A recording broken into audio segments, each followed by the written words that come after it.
नमस्ते द छत्तीसगढ़ में आपका स्वागत है। आज हम बात करेंगे छत्तीसगढ़ बालोद जिले के ग्रामीण और वनांचल क्षेत्र की, जहां गुरुवार को ऋषि पंचमी का पर्व बड़े उत्साह और श्रद्धा के साथ मनाया गया।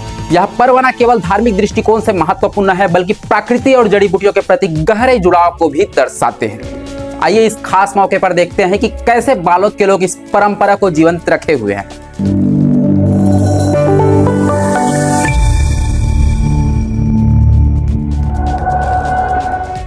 बालोद जिले के ग्रामीण और वनांचल क्षेत्र में ऋषि पंचमी का पर्व एक अनूठा परंपरा और श्रद्धा के साथ मनाया गया।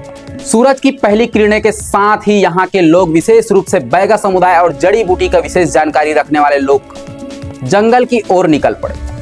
उनके चेहरे पर उत्साह और श्रद्धा साफ झलक रही थी। यह दिन उनके लिए सिर्फ एक पर्व नहीं, बल्कि प्रकृति के प्रति साथ उनके गहरे रिश्ते का प्रतीक है। यहाँ की परंपरा के अनुसार लोग सुबह सुबह उपवास रखते हैं और जंगल में जाकर जड़ी बूटियों के पेड़ पौधे की पूजा करते हैं। पूजा के बाद ही वे इन जड़ी बूटियों को और कंदमूल को सावधानी पूर्वक इकट्ठा करते हैं।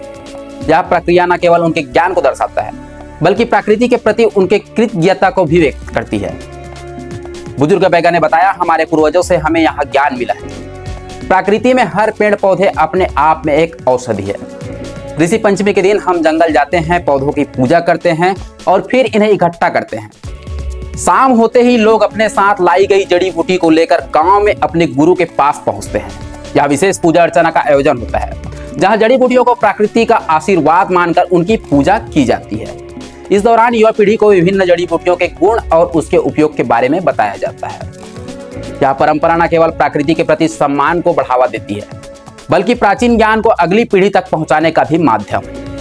युवा बैगा ने बताया, हमारे गुरु हमें सिखाते हैं कि कौन सी जड़ी बूटी किस बीमारी में काम आती है। यह ज्ञान हमारे लिए बहुत ही कीमती है।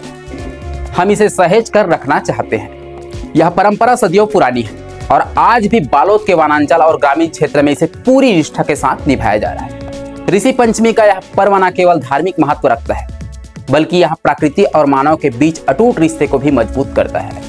इस खूबसूरत और प्रेरणादायक रिपोर्ट के लिए आपका बहुत बहुत धन्यवाद संजय। यह देखना वाकई एक गर्व की बात है कि हमारी परंपरा और प्रकृति के प्रति हमारा सम्मान आज भी जीवित है। और बालोद की और भी खबरों के लिए हमारे न्यूज चैनल द छत्तीसगढ़ को सब्सक्राइब करें। धन्यवाद। मैं योगेश कुमार साहू।